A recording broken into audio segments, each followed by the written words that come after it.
चलो भारत में पंचवर्षीय योजनाएं, लक्ष्य तथा उपलब्धियां। भारत में पंचवर्षीय योजनाएं, लक्ष्य तथा उपलब्धियां। पहला हेडिंग, आर्थिक नियोजन क्या है? आर्थिक नियोजन क्या है? नियोजन मतलब प्लानिंग।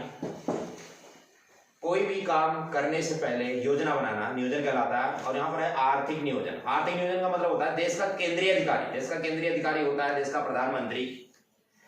केंद्रीय अधिकारी देश के अंदर जितने भी संसाधन होते हैं उन संसाधनों को ध्यान में रख करके एक लक्ष्य निर्धारित करता है और उस लक्ष्य को एक निश्चित समय में प्राप्त करने का प्रयास करता है। देश का केंद्रीय अधिकारी देश के संसाधनों को ध्यान में रख करके एक लक्ष्य निर्धारित करता है और उस लक्ष्य को एक निश्चित समय में प्राप्त करने का प्रयास करता है, जिसे क्या कहा जाता है बेटा? आर्थिक नियोजन।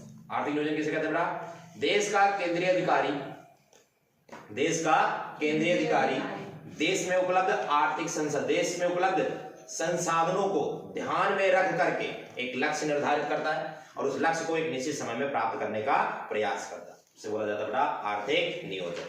आर्थिक नियोजन। भारत में आर्थिक नियोजन की आवश्यकता क्यों पड़ी? भारत में आर्थिक नियोजन की आवश्यकता क्यों पड़ी? जरूरत क्यों पड़ी? प्लानिंग करने की जरूरत पड़ी। 1947 में देश आजाद हुआ। अंग्रेज हमें विरासत में पिछड़ी हुई गतिहीन हुई अर्थव्यवस्था छोड़ करके गए। हमारा देश 1947 में आजाद हुआ, भारत 1947 में आजाद हुआ और अंग्रेज हमें विरासत में पिछड़ी हुई गतिहीन अर्थव्यवस्था छोड़ करके गए। अब भारत के सामने ये चुनौती थी कि देश का, समाज का क्या होना चाहिए? कल्याण होना चाहिए। समाज का कल्याण होने के साथ साथ जीडीपी की दर में क्या होनी चाहिए? वृद्धि होनी चाहिए। तो जीडीपी की दर को बढ़ाने के लिए, देश का विकास करने के लिए, देश का सामाजिक कल्याण करने के लिए हमें प्लानिंग की आवश्यकता यानी नियोजन की आवश्यकता पड़ी। नियोजन की आवश्यकता पड़ी। अर्थव्यवस्थाओं के प्रकार, अगले हेडिंग है अर्थव्यवस्थाओं के प्रकार। अर्थव्यवस्थाओं के प्रकार, पूंजीवाद अर्थव्यवस्था, समाजवाद अर्थव्यवस्था, मिश्रित अर्थव्यवस्था। पूंजीवाद अर्थव्यवस्था जिसे बाजार अर्थव्यवस्था भी कहा जाता है। पूंजीवाद अर्थव्यवस्था जिसे बाजार अर्थव्यवस्था भी कहा जाता है। बाजार अर्थव्यवस्था एक ऐसी अर्थव्यवस्था होती है जो पूरी तरीके से स्वतंत्र होती है, पूरी तरीके से स्वतंत्र होती है। इसके अंदर सारे के सारे निर्णय जो होते हैं बाजार शक्तियों द्वारा लिए जाते हैं। सरकार का इसमें कोई हस्तक्षेप नहीं होता। बाजार अर्थव्यवस्था बेटा एक ऐसी अर्थव्यवस्था होती है जिसके अंदर सारे के सारे निर्णय किसके द्वारा लिए जाते हैं बेटा? सरकार के द्वारा लिए जाते हैं। और इसके अंदर इसमें सारे के सारे निर्णय बाजार शक्तियों के द्वारा लिए जाते हैं। सरकार का हस्तक्षेप नहीं होता। क्या उत्पादन करना है, कैसे उत्पादन करना है, किसके लिए उत्पादन करना है, ये सारे के सारे निर्णय बाजार शक्तियों के द्वारा लिए जाते हैं। इस अर्थव्यवस्था का मेन उद्देश्य जो होता है अधिक से अधिक लाभ कमाना। क्या करना होता है? अधिक से अधिक लाभ कमाना। यानी इनका उद्देश्य समाज का कल्याण करना बिल्कुल भी नहीं होता है। समाज के सभी तबके के लोगों को, सभी वर्ग के लोगों पर इनका ध्यान नहीं होता। बस इनका ओनली एक मोटिव होता है, एक ही उद्देश्य होता है। वो उद्देश्य क्या है? अधिक से अधिक क्या करना? लाभ कमाना। ये बाजार अर्थव्यवस्था जिसे पूंजीवाद अर्थव्यवस्था भी कहते हैं। दूसरी अर्थव्यवस्था समाजवाद अर्थव्यवस्था जिसे केंद्रीय योजनाबद्ध अर्थव्यवस्था भी कहते हैं। समाजवाद अर्थव्यवस्था जिसे केंद्रीय योजनाबद्ध अर्थव्यवस्था भी कहते हैं। समाजवाद अर्थव्यवस्था इसके अंदर एक ऐसी अर्थव्यवस्था जो पूरी तरीके से सरकारी होती है। इसके अंदर सारे सारे निर्णय सरकार द्वारा लिए जाते हैं। क्या उत्पादन करना है, कैसे उत्पादन करना है, किसके लिए उत्पादन करना है, सारे के सारे निर्णय सरकार के द्वारा लिया जाता है। इसका उद्देश्य क्या होता है? इस अर्थव्यवस्था का उद्देश्य क्या होता है? सामाजिक कल्याण के साथ साथ लाभ कमाना। समाज का कल्याण करने के साथ साथ क्या करना है? लाभ कमाना। वही अगर हम मिश्रित अर्थव्यवस्था की बात करें, तीसरी अर्थव्यवस्था मिश्रित अर्थव्यवस्था। तीसरी अर्थव्यवस्था मिश्रित अर्थव्यवस्था। मिश्रित अर्थव्यवस्था जिसके अंदर बाजार अर्थव्यवस्था और केंद्रीय योजनाबद्ध अर्थव्यवस्था मतलब पूंजीवाद अर्थव्यवस्था और समाजवाद अर्थव्यवस्था दोनों के लक्षण पाए जाते हैं। भारतीय अर्थव्यवस्था मिश्रित अर्थव्यवस्था का सबसे बड़ा एग्जाम्पल, विश्व में सबसे बड़ी जो अर्थव्यवस्था मिश्रित अर्थव्यवस्था है वो भारतीय अर्थव्यवस्था है। तो ये 3 प्रकार की अर्थव्यवस्थाएं। आगे बढ़ेंगे। भारत में नियोजन के दीर्घकालीन तथा अल्पकालीन लक्ष्य यानी जो प्लानिंग की पंचवर्षीय योजनाएं चलाई गई, उन पंचवर्षीय योजनाओं के कुछ लक्ष्य डिसाइड किए गए। वो लक्ष्य क्या थे? दीर्घकालीन और अल्पकालीन लक्ष्य। दीर्घकालीन और अल्पकालीन लक्ष्य। दीर्घकालीन लक्ष्य सबसे पहले पढ़ेंगे नियोजन के दीर्घकालीन लक्ष्य। नियोजन के दीर्घकालीन लक्ष्य। नियोजन के दीर्घकालीन लक्ष्य। दीर्घकालीन लक्ष्यों के अंदर दीर्घकालीन का मतलब होता है जो 1 साल से अधिक के लक्ष्य होते हैं, 1 साल से अधिक के लक्ष्य होते हैं, दीर्घकालीन लक्ष्य, जिसके अंदर दीर्घकालीन लक्ष्यों के अंदर 5 लक्ष्य क्या किए गए, डिसाइड किए गए। 5 लक्ष्य का क्या किया गया, निर्णय लिया गया। वो 5 लक्ष्य क्या, सकल घरेलू उत्पाद में वृद्धि, पहला लक्ष्य सकल घरेलू उत्पाद में वृद्धि, पहला लक्ष्य डिसाइड किया गया, देश के सकल घरेलू उत्पाद में वृद्धि होना चाहिए, देश के सकल घरेलू उत्पाद में वृद्धि होना चाहिए।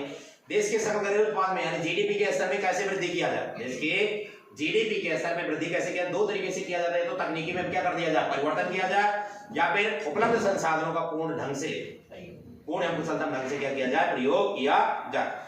तो पहला लक्ष्य ये डिसाइड किया गया कि अर्थव्यवस्था में जीडीपी के स्तर में वृद्धि किया जाए, यानी वस्तुओं और सेवाओं के प्रवाह में वृद्धि किया जाए, वस्तुओं और सेवाओं के प्रवाह में वृद्धि किया जाए।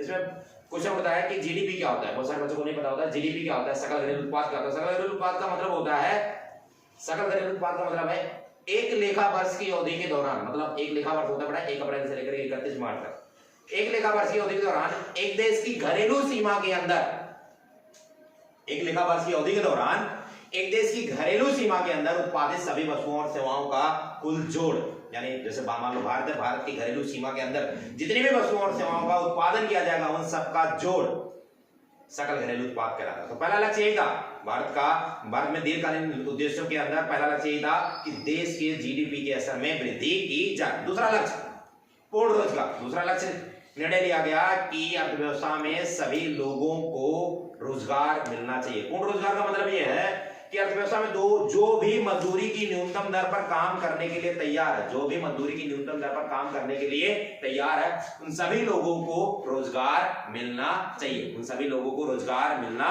चाहिए। रोजगार कैसे दिया जा सकता है, निवेश बढ़ा दिया जाए।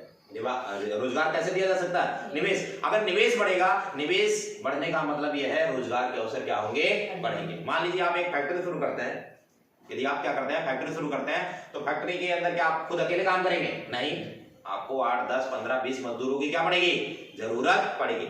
यानी निवेश किया, निवेश करने से रोजगार के अवसर क्या होते हैं, बढ़ते हैं। तो दूसरा लक्ष्य यही डिसाइड किया गया, देश के अंदर रोजगार बढ़ाने के लिए, देश के अंदर रोजगार को क्या करने के लिए, बढ़ाने के लिए, देश के अंदर रोजगार को बढ़ाने के लिए निवेश के अवसर को क्या किया जाए, बढ़ाया जाए, निवेश के अवसर को बढ़ाया जाए। तीसरा लक्ष्य न्यायोचित वितरण अथवा साम्य, न्यायोचित वितरण अथवा साम्य, साम्य का मतलब है इक्विटी, मतलब अर्थव्यवस्था के अंदर ये लक्ष्य डिसाइड किया गया कि अर्थव्यवस्था के अंदर सभी लोगों की आय जो है एक जैसी होनी चाहिए, जो कि ऐसा बिल्कुल भी पॉसिबल, संभव नहीं है कि अर्थव्यवस्था में सभी वर्गों की आय एक जैसी हो जाए, लेकिन गवर्नमेंट ऐसा करना चाहती है। लक्ष्य निर्धारित किया गया कि अर्थव्यवस्था के अंदर सभी लोगों की आय कैसी होनी चाहिए बेटा, एक जैसी होनी चाहिए, एक समान होनी चाहिए, सभी लोगों की आय एक समान होनी चाहिए। कैसे किया जा सकता है, तो सभी लोगों की आय एक जैसी कैसे की जा सकती है, पहला पॉइंट, जो अमीर वर्ग के लोग यानी अमीर तबके के जो लोग हैं उनकी आय पर अधिक से अधिक टैक्स यानी कर की दरों को बढ़ा देना चाहिए, और जो गरीब वर्ग के लोग हैं उन्हें आर्थिक सहायता दी जानी चाहिए। तो तीसरा लक्ष्य का न्यायोचित वितरण अथवा साम्य, यानी अर्थव्यवस्था के अंदर सभी लोगों की आय को क्या कर दिया जाए, एक समान कर दिया जाना चाहिए, तीसरा लक्ष्य। चौथा लक्ष्य आधुनिकीकरण, मॉडर्नाइजेशन, आधुनिकीकरण यानी अर्थव्यवस्था के अंदर नई नई तकनीकी का प्रयोग किया जाना चाहिए, नई नई तकनीकी का प्रयोग किया जाना चाहिए। नई तकनीकी क्या, किसान यानी प्राथमिक क्षेत्र के अंदर देख लिया जाए, एग्रीकल्चर सेक्टर के अंदर देख लिया जाए, आज वर्तमान में जितने भी काम है, ज्यादा से ज्यादा काम जो है वो मशीनों द्वारा, यंत्रों द्वारा किया जा रहा है। कटाई हो गया, बुवाई हो गया, दवाई हो गया, सिंचाई हो गया, कुछ भी है, सारा का सारा काम किसके द्वारा किया जा रहा है, मशीनों द्वारा किया जा रहा है। ये क्या है, आधुनिकीकरण है। वर्तमान में देख लीजिए, ये कोरोना काल आया, कोरोना काल के अंदर आपकी जो पढ़ाई चल रही है किससे चल रही है, मॉडर्न टेक्नोलॉजी से चल रही है, आधुनिक तकनीकी से चल रही है, मोबाइल से चल रही है, और इंटरनेट के माध्यम से क्या हो रही है, आपकी पढ़ाई चल रही है। ये भी क्या है, आधुनिक टेक्नोलॉजी है। आजकल रोडों पर, भारत की बाजारों में रोडों पर नए नए ब्रांड की कारें क्या होती हैं, दौड़ती हैं, वो भी क्या है, आधुनिक टेक्नोलॉजी है। तो चौथा लक्ष्य यही डिसाइड किया गया कि अर्थव्यवस्था के अंदर आधुनिकीकरण किया जाए, नई नई टेक्नोलॉजी, नई नई तकनीकी लगाई जाए। चौथा लक्ष्य। पांचवा लक्ष्य आत्मनिर्भरता, पांचवा लक्ष्य क्या बेटा, आत्मनिर्भरता। आत्मनिर्भरता क्या है? ये डिसाइड किया गया, 5वें लक्ष्य में निर्णय लिया गया कि देश खाद्यान्न के मामले में क्या होना चाहिए? आत्मनिर्भर होना चाहिए। यानी जिन वस्तुओं का हम किसी अन्य कंट्री से, आयात कर रहे हैं, किसी अन्य देश से आयात कर रहे हैं, उन वस्तुओं का अपने देश के अंदर ही उत्पादन करने लग जाना। जिन वस्तुओं का हम किसी अन्य देश से क्या कर रहे हैं? आयात कर रहे हैं, उन वस्तुओं का अपने देश के अंदर ही क्या करने लग जाना? उत्पादन करने लग जाना। विशेषकर खाद्यान्न जिन जैसे कि अनाज हो गया। इसमें एक कहानी बताई गई 1965 हमारे देश के प्रधानमंत्री थे लाल बहादुर शास्त्री। उस समय भारत के अंदर जो गेहूं का आयात होता था, भारत के अंदर इतनी मात्रा में अनाज नहीं होता था, खाद्यान्न नहीं होते थे, तो गेहूं को क्या करना पड़ता था? अमेरिका से क्या करना पड़ता था? आयात करना पड़ता था। उसके बाद कुछ बात हुई, कुछ लड़ाई हुई, जिसकी वजह से अमेरिका ने, पाकिस्तान को लेकर के लड़ाई हुई। उसके बाद अमेरिका ने क्या किया? गेहूं का आयात करना, यानी गेहूं को बेचना क्या कर दिया? बंद कर दिया। उसके बाद भारत के अंदर 1967 में हरित क्रांति शुरू हुई। क्या शुरू हुई? हरित क्रांति शुरू हुई, जिसका मेन उद्देश्य यही था कि खाद्यान्न के मामले में क्या हो जाए? आत्मनिर्भर हो जाए। खाद्यान्न के मामले में आत्मनिर्भर हो जाए। तो ये था भारत के दीर्घकालीन उद्देश्य, भारत के नियोजन के दीर्घकालीन उद्देश्य के अंदर 5 उद्देश्य पढ़ाया मैंने। 5 उद्देश्य। पहला पॉइंट था सकल घरेलू उत्पाद में वृद्धि, दूसरा पॉइंट पूर्ण रोजगार, तीसरा न्यायोचित वितरण अथवा साम्य, चौथा आधुनिकीकरण, पांचवा आत्मनिर्भरता। ये नियोजन के दीर्घकालीन के 5 उद्देश्य। अल्पकालीन लक्ष्य और उद्देश्य। भारत में जो पहली पंचवर्षीय योजना क्या हुई? शुरू हुई। भारत में जो पहली पंचवर्षीय योजना शुरू हुई वो 1951 में शुरू हुई। 1951 में पहली पंचवर्षीय योजना शुरू हुई। भारत में पहली पंचवर्षीय योजना 1 अप्रैल 1951 में शुरू हुई और इसका समापन 31 मार्च 1956 में हुआ।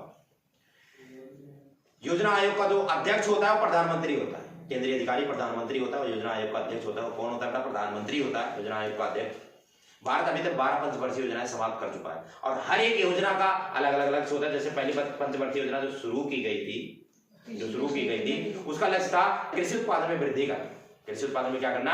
वृद्धि करना। दूसरा, उत्पादन, आय तथा धन का समान वितरण। उत्पादन यदि अधिक से अधिक उत्पादन करना, आय और धन का एक समान किया, यानी समानता को क्या किया जाए? बढ़ावा दिया जाए। ये लक्ष्य थे। भारत अभी 12 पंचवर्षीय योजनाएं समाप्त कर चुका है। 13वीं पंचवर्षीय योजना वर्तमान में चल रही है, जो कि 1 अप्रैल 2017 से शुरू हुई है और 31 मार्च 2022 में क्या होगी? समाप्त होगी। तो इसमें एक नंबर पे क्वेश्चन पूछ सकता है, एक नंबर में क्या क्वेश्चन पूछ सकता है? योजना आयोग का अध्यक्ष कौन होता है? पहली पंचवर्षीय योजना कब शुरू हुई थी और पहली पंचवर्षीय योजना का लक्ष्य क्या था? भारत अभी तक कितनी पंचवर्षीय योजनाएं समाप्त कर चुका है? वर्तमान में कौन सी पंचवर्षीय योजना चल रही है? तो ऐसे क्वेश्चन 1 मार्क्स के क्वेश्चन क्या किए जा सकते हैं? पूछे जा सकते हैं। ठीक है, अगली हेडिंग पढ़ेंगे। 1991 तक नियोजन के अंतर्गत अपनाई गई आर्थिक नीति की विशेषताएं। हेडिंग है 1991, यानी 1991 तक नियोजन के अंतर्गत अपनाई गई आर्थिक नीति की विशेषताएं क्या है? नियोजन के अंतर्गत अपनाई गई आर्थिक नीति की विशेषताएं क्या है? पहला है सार्वजनिक क्षेत्र पर अधिक भरोसा। जब हमारा देश आजाद हुआ 1947 में, जब आजाद हुआ तो 1947 या 1951 से लेकर 1991 तक जो भरोसा था लोगों को वो सरकार पर, सार्वजनिक क्षेत्र, यानी सार्वजनिक क्षेत्र पर क्या था? भरोसा था। सार्वजनिक क्षेत्र के अंदर 17 उद्योग छोड़े गए और प्राइवेट सेक्टर के अंदर यानी निजी क्षेत्र के अंदर 12 उद्योग छोड़े गए। लोगों ने यह महसूस किया अगर देश का कोई विकास कर सकता है तो वो केवल सरकार ही विकास कर सकती।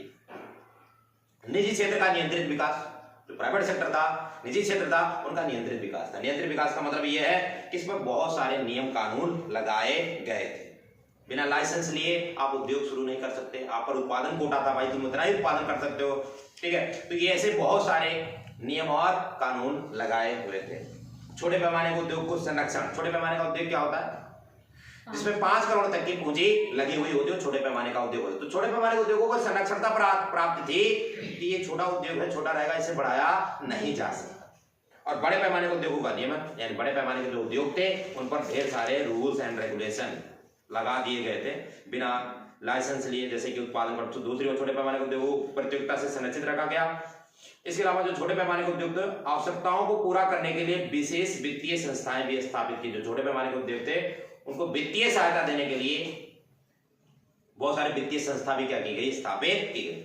सामरिक महत्व के भारी उद्योगों का विकास। सामरिक महत्व के भारी उद्योगों का विकास। सामरिक महत्व मतलब कच्चे माल का उद्योग, जैसे जिसके अंदर आता बड़ा बिजली उत्पादन करने का जो भी वस्तु है, इंजीनियरिंग वस्तु के उद्योग हो गए, लोहा हो गया, इस्पात उद्योग हो गए, ये ऐसे उद्योगों का अधिक मात्रा में विकास किया गया।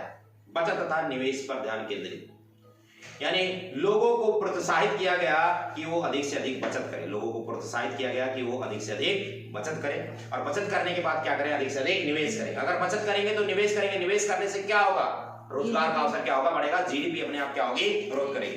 विदेशी प्रतियोगिता से संरक्षण, इसका मतलब यह है, विदेशी प्रतियोगिता से संरक्षण का मतलब यह है कि विदेशी वस्तुओं को देश के अंदर आने से रोकना। विदेशी वस्तुओं को देश के अंदर आने से रोकना था। तो भारतीयों के पास कोई ऑप्शन नहीं था, केवल भारतीय वस्तुओं को ही, क्या है, घरेलू उद्योगों की वस्तुओं को ही खरीदना पड़ता था, क्योंकि उनके पास कोई विकल्प नहीं थे। वर्तमान के अंदर देख लो, भारतीय लोगों के पास चाहे घरेलू वस्तु खरीदो और चाहे विदेशी वस्तु। आप एक मोबाइल खरीदने के लिए जाते हो तो उसके लिए क्या है, आपके पास ढेर सारे क्या है, विकल्प है। आपके पास ढेर सारा क्या है, विकल्प है।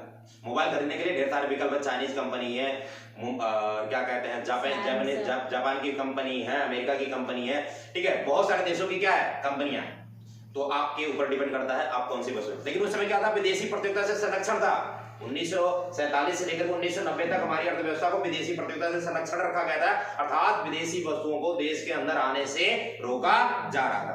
आयात प्रतिस्थापन पर ध्यान केंद्रित। आयात प्रतिस्थापन यानी पूरी तरीके से अर्थव्यवस्था का ध्यान कहां पर था, आयात प्रतिस्थापन पर था। गवर्नमेंट सार्वजनिक क्षेत्र का ध्यान आयात पर था। आयात प्रतिस्थापन का मतलब यह है कि जिन वस्तुओं का हम विदेशों से आयात कर रहे हैं, उन वस्तुओं का अपने देश के अंदर ही क्या करने लग जाना, उत्पादन करने लग जाना, और उत्पादन करने के स्थान पर क्या करना, निर्यात, आयात करने की जगह पर निर्यात करना। विदेशी पूंजी पर प्रतिबंध। उस समय 1991 तक विदेशी पूंजी पर प्रतिबंध था। प्रतिबंध का मतलब यह है कोई भी विदेशी कंपनी भारत के अंदर आकर के अपना व्यवसाय शुरू नहीं कर सकती थी। बहुत सारे नियम कानून थे, 100% अपना इन्वेस्टमेंट नहीं कर सकती थी। केंद्रीकृत नियोजन।